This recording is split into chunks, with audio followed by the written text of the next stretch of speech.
So today's video was requested by one of my subscribers. I'll be showing you guys how to create a unique character design, and I'll be using the description he provided.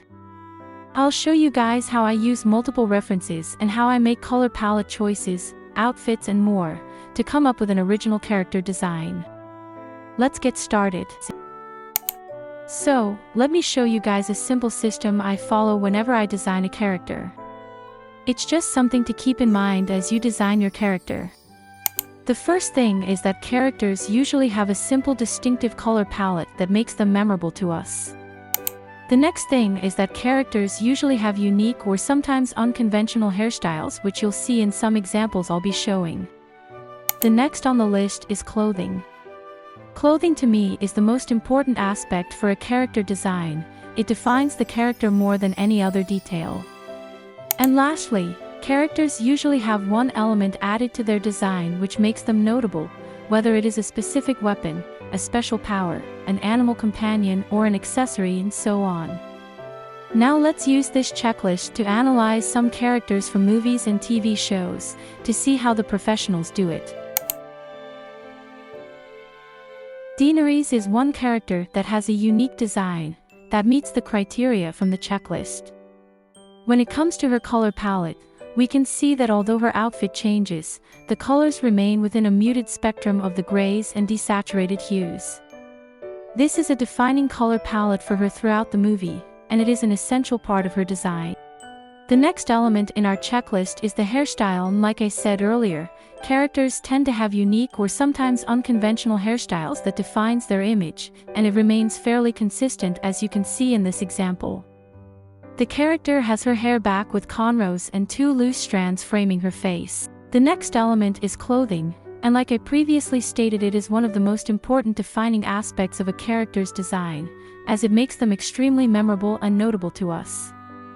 This character's outfit changes throughout the movie, but there are elements of her outfit design that remain consistent or similar. In these images, the character almost always have flowing fabric from her shoulders, and so while the character's outfits evolves, it still maintains a consistent design mold for the character.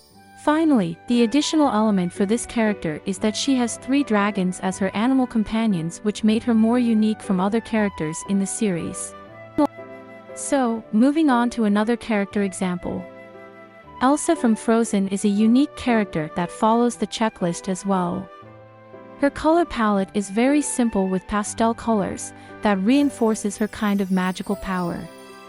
Next is her hairstyle. It is held back and braided into a single braid that rests forward on the side of her neck. When it comes to her clothing, this is a part of her design that changes but retains some aspects from the original design, like the flowing cape-like fabric on her clothes, and the use of winter motifs on her dresses. Finally, for her additional element, she has the power to control ice, which adds a unique flair to her design, as the power is unique to just her in the movie. Moving on to other character examples. Ariel from The Little Mermaid is a unique character that follows the checklist as well. Her color palette has complementary colors, red and green, and they work well together. Her hair color is the most notable aspect of her design. She also has 2 animal companions that were present throughout the movie. Finally, we have Jasmine from Aladdin. Her color palette has a monotone vibe to it. For her clothing, although it has its unique features, it is quite simple, and I think that's because the designers wanted her unconventional hairstyle to stand out more as the most notable part of her design. In addition, she has a tiger animal companion which adds to her overall character design. We can observe from each of these character designs that they follow these 4 simple guidelines, and they each have a unique and original feel to their design. So, we'll be applying the same checklist to our design process. With this checklist in mind, and the description provided, I'll go to Pinterest to find some references for ideas and inspiration. If you don't know where to start, my tip is for you to search for something like hair color, and that's all you need to get started. That's usually my thought process when I don't have anything to base the design on. For the hairstyle, I typed in the color and style I wanted and I saved the references that I liked to a character design board. For clothing I do the same. His description said she's 15 and I immediately thought schoolgirl, so I browse through and save images that I like. This is what my board looks like. Now that I've gotten different outfits and hairstyles, I'll start downloading photos that I like to my photo album, because I'll be creating a mood board to help me design a character. I always create a mood board with different reference photos and art from other artists that I like, because it allows me to draw inspiration from several sources instead of following one reference. This helps in creating something different and unique. Figuring out how to combine different elements to make something original. I may not use all the reference images, but I like to have other options while designing a character. Also, it is important to have different mix of photos for full body poses and close-ups. This will help in creating an original look for your character. Once I finish creating my mood board, I save it to my gallery and import as a reference image. I'm so grateful for this new feature. Now I start to think of character ideas based on the images on my mood board. We know from the description given, she likes to wear black. That will be our dominant color. From there, I start to color pick from my reference to lay down shades that I think would make a good color palette for my character design. Based on the examples we saw earlier, we know that having a simple color palette is important. Also, I think it's cool to include other colors for accents and variations as well. I also usually like to include some grays as they serve as accent colors too, and they go with any color scheme. But we have black already, so I'll randomly select colors. We can tweak the colors later on in the process. The description for her hair says it should be curly and falls on her shoulders, so that's something I'll have to include no matter what. So here I'm just testing my options to see what I'll like best. Like I said before, it is important for the character's hair to be unique and notable. Sometimes, this uniqueness can be communicated through color rather than hairstyle, just like we saw in Ariel's design. I'm going to be combining different references for her clothing, because I really like the idea of her outfit being in layers.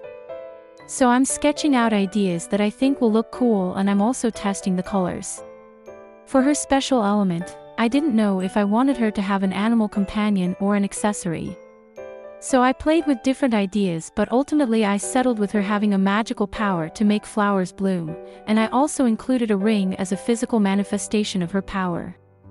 Her powers also determined what her entire color palette ended up being in the rendering stage.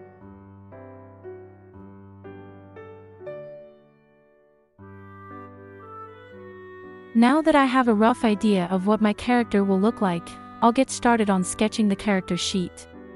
Whenever I'm creating a character sheet, I always make sure to include a variety of poses and expressions that can capture the character's personality. So with the first pose, my goal is to capture the character's personality by giving her a cheerful look and also to show off her curly hair. I'll try to balance out that cheerful emotion with other emotions when sketching other poses, to help the viewer see a variety of emotions for the character.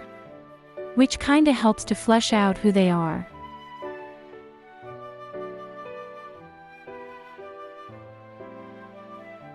My thought process as I'm creating this character sheet is to show her in different poses to showcase her outfit design and also include facial expressions and emotions that showcase her personality. These things are what will really make the character look believable and alive. So those are the things going through my mind in the sketching process. I'm going to sketch 5 different poses and you guys will see how I fit them all together like a puzzle in one sheet, before we move on to the coloring and rendering stage. If you'd like to see more tutorials, I'll leave the link in the description box.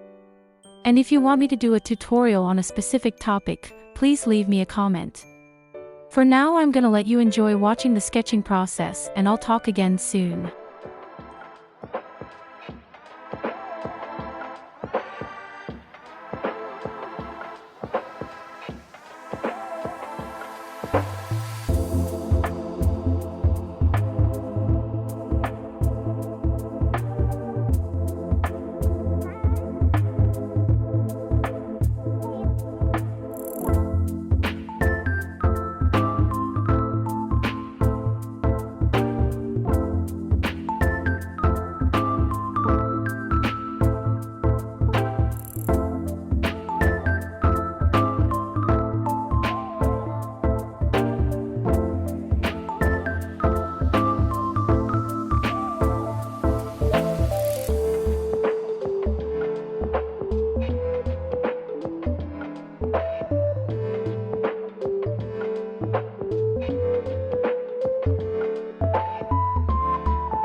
Okay.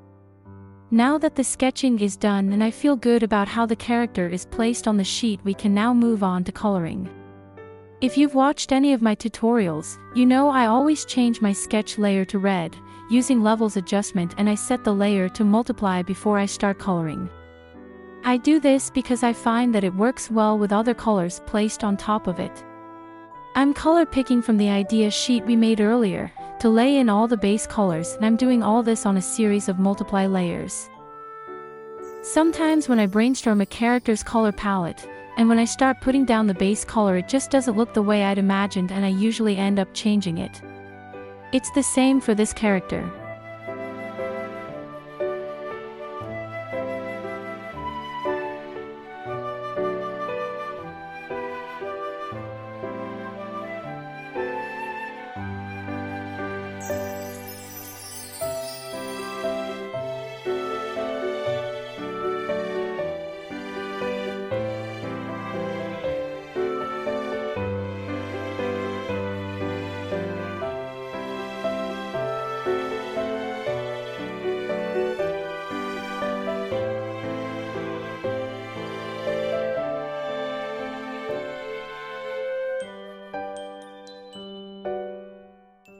I wanted to use pink as a second color to offset the black, but I didn't quite like how it looked, and I ended up switching out the color, using the hue saturation filter and also color balance.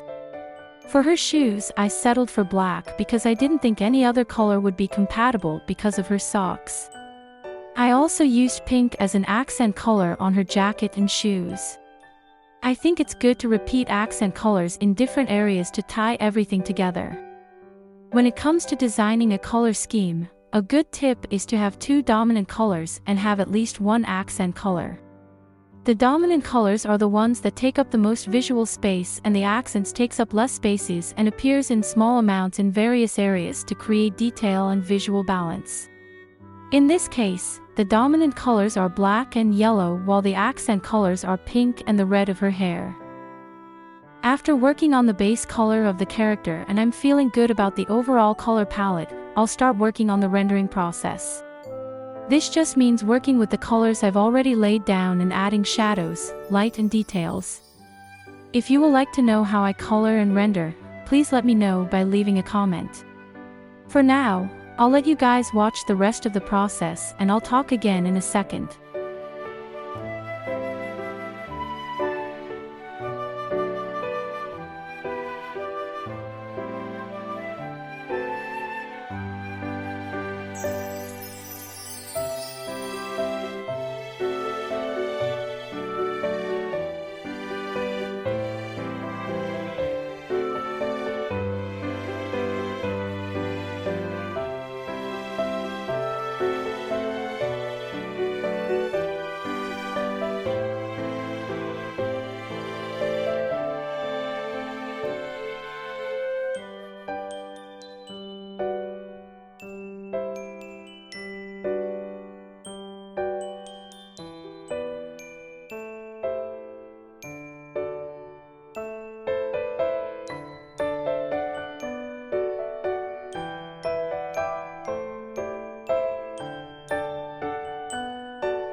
It was so much fun to show you guys my process, and I hope you found it helpful.